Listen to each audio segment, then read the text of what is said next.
कि बैरिस्टर सुल्तान महमूद ने कहा है कि एक साजिश के ज़रिए पहली मर्तबा भारत जो है वो हिंदू वज़ीर आला लाने की कोशिश कर रहा है मकबूजा कश्मीर में।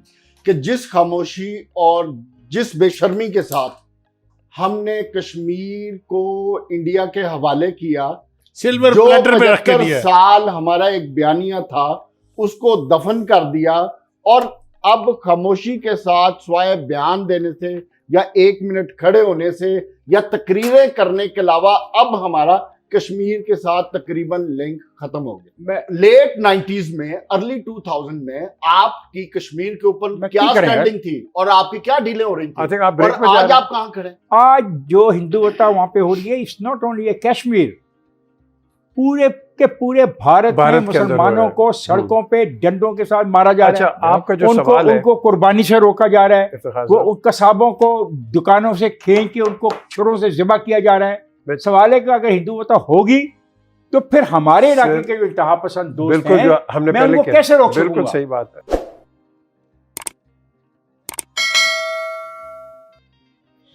आपने वहां, आपको पता है, मैं नहीं कह रहा, दुनिया कह रही है, यूरोपियन यूनियन कह रहा है कि आपने निहत्ते शहरियों को उनका हाल क्या किया। हम बार बार आपको बताते हैं, लोगों को बताते हैं, क्योंकि ये ब्रॉडकास्ट बाहर जा रही है।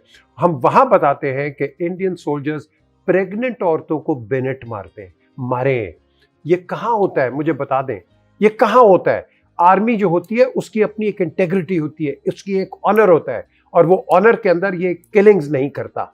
वो एक शायद हमारे सिपाही को मार देगा, लेकिन हमारा सिपाही भी आपके बंदे को मारेगा, सिविलियंस को हम नहीं मारते। अब बात आती है कि इस वक्त क्या हो रहा है, ये पुलवामा में, और ऑफ कोर्स वहाँ जो एक बादगाम में ये जो काम हुआ है कि 5 लोगों को बेचारों को मार दिया। Were they armed?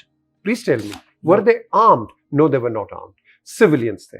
आपने उनको मारा, आपने 1 साल के अंदर उनको बेचारों को उसके अंदर रखा, बिल्कुल कंप्लीट इन आइसोलेशन, ना इंटरनेट ना कुछ, एक दुनिया कोई नहीं बोली।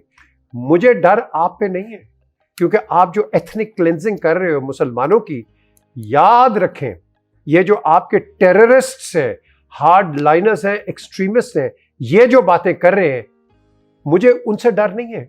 और एक और बात मैं बहुत से आपको बताना चाहूँगा कि बैरिस्टर सुल्तान महमूद ने कहा है कि एक साजिश के ज़रिए पहली मर्तबा भारत जो है वो हिंदू वज़ीर आला लाने की कोशिश कर रहा है मकबूजा कश्मीर में। I would like you to address this point, very serious point. मुझे आप इजाज़त याद दीजिए रखें कि उसके बाद जब वो हदूद बंदी नहीं की गई, नई डिमांड, मुझे आप इजाज़त दीजिए कि मैं थोड़ा सा एक बुनियादी टाइम का मद्देनजर रखते हुए जो मर्जी कीजिए। 5 अगस्त 2019 के इक़दामात के बाद, जिसके तहत उन्होंने आर्टिकल 370 और आर्टिकल 15A को रिवोक करके हड़प कर लिया कश्मीर को, मेरे ख्याल से उनको लाइसेंस मिल गया है कि कश्मीर में वो जो चाहे वो करें। चूँकि हमने इसके ऊपर क्रिमिनल खामोशी इख्तियार की, मेरी हुकूमत ने इसके ऊपर क्रिमिनल खामोशी इख्तियार की, सिर्फ बयानात से ये बात बनने वाली नहीं थी। हम सदा कहते रहे हम कश्मीरियों के साथ हैं, हमारे मुल्क में कश्मीरियों के लिए जितनी स्ट्रॉन्ग फीलिंग थी, हमने जो न्यूक्लियर बम बनाया था, ये सब कुछ जो है इसके पस मंज़र में कश्मीर की आज़ादी बहुत बड़ा फैक्टर थी।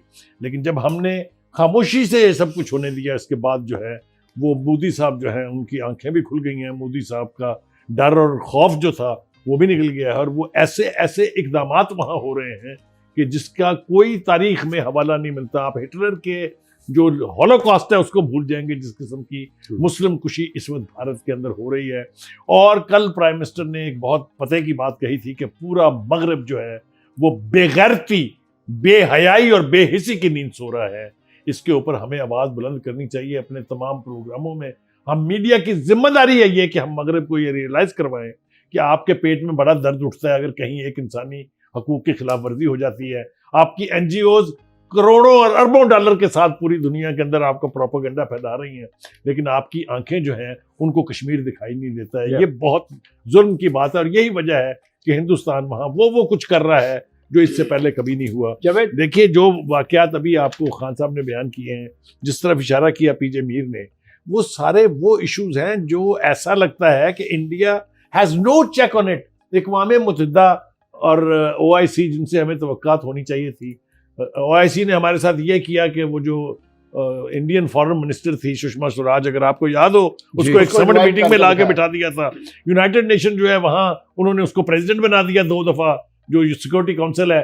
लेकिन मजाल है वहां किसी के पेट में दर्द उठती हो, कोई कश्मीर का जिक्र करता हो। जावेद बुखारी ये कसम पुरसी जो है, ये चाहिए हमारे फॉरेन मिनिस्टर साहब को कि खुदा के लिए जुम्मे के जुम्मे चंदा इकट्ठा करने के लिए मुल्तान जाने की बजाय यूनाइटेड नेशन का रुख करें, इंटरनेशनल वर्ल्ड कैपिटल जाएं, वहां जाके कश्मीर के ऊपर होने वाले जुल्मों की बात करें और हिंदुस्तान के ऊपर प्रेशर बढ़ाएं हर तरफ से कि वो इतना जबरदस्त एंटी मुस्लिम पॉलिसीज बना के मुसलमानों के साथ क्या हो रहा है वहां सड़कों के ऊपर। आप देखें दिल्ली की सड़कों के ऊपर मुसलमान औरतों के बुरके खींचे जा रहे हैं। वो खुदा के वास्ते ये दुनिया को ये इमेजेस नजर नहीं आ रहे।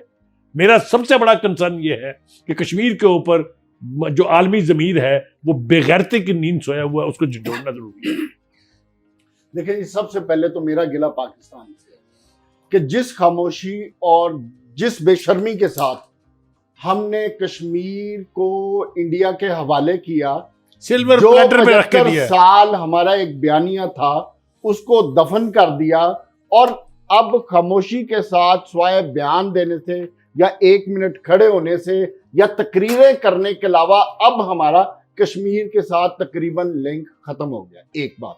दूसरी बात, मैं बात करता हूँ इंटरनेशनल जो पावर्स हैं, अमेरिका है या यूरोपीय यूनियन है, और भाई आप अफगानिस्तान में तो बात करते हो इंसानी हकूक की, तालिबान से तो डिमांड करते हो औरतों की, बच्चों की, तालीम की, और उनके साथ जो जुल्म सितम होता है उसके बारे में भी बात करते हो। आपने तो सबसे इंपॉर्टेंट इशू ही रेज ये किया था कि जो औरतों के प्रोटेस्ट थे उनमें से जिन लेडीज को अरेस्ट किया गया था उनको रिलीज करें, और आपको इंडिया में नजर नहीं आता। आपने तो आज तक यूरोपीय यूनियन का एक नुमाइंदा तक मुकर्रर नहीं किया। मजहबी आजादी होती है, आप तो स्कूलों में बच्चों और बच्चियों को नमाज तक पढ़ने की इजाजत नहीं है उधर। आप किस किस्म की खामोशी है? आप सिर्फ मफादात के तहत ही बोलना चाहते हैं क्योंकि आपका इकोनॉमिक इंटरेस्ट है, इसलिए आप इंडिया को हर लिहाज से सपोर्ट करना चाहते हैं। एक चीज में लेट मी करेक्ट यू, हमने बगैरती से 1948 में ये जो हमारा जो उधर 48 की तो बात ही 47 की सर जब कश्मीर जब गया 47 की तो बात नहीं देखें, वहाँ आपका एक जो चीफ ऑफ स्टाफ था वो एक अंग्रेज था, उधर भी अंग्रेज था। हमारे सोल्जर्स को वापस बुलाया, हमारे सोल्जर्स हमारे, मैं नाम लेता हूँ, कर्नल ज़ियाउद्दीन 4 मील थे श्रीनगर एयरपोर्ट पे, हम टेक ओवर कर सकते थे। द क्वेश्चन इज सर, ये 57 के बाद जब प्लेबिसाइट की बात हुई, 85 आया, आर्टिकल 370 आया, उसके बाद हमने ये बात की। लेकिन याद रखें, हिंदुस्तान का सीजन पॉलिटिशियन वो नहीं है आज जो कि था under Nehru and other people, लेकिन आज आपके पास बैंडिट्स हैं। पीजे क्यों बैंडिट्स हैं? आपके 90 आरएसएस क्या है? लेट 90s में एक second, group of bandits. On record ये बात, लेट 90s में, अर्ली 2000 में आपकी कश्मीर के ऊपर क्या स्टैंडिंग थी और आपकी क्या डीलें हो रही थी, आप ब्रेक और में जा आज रहे हैं। आप कहां खड़े हैं?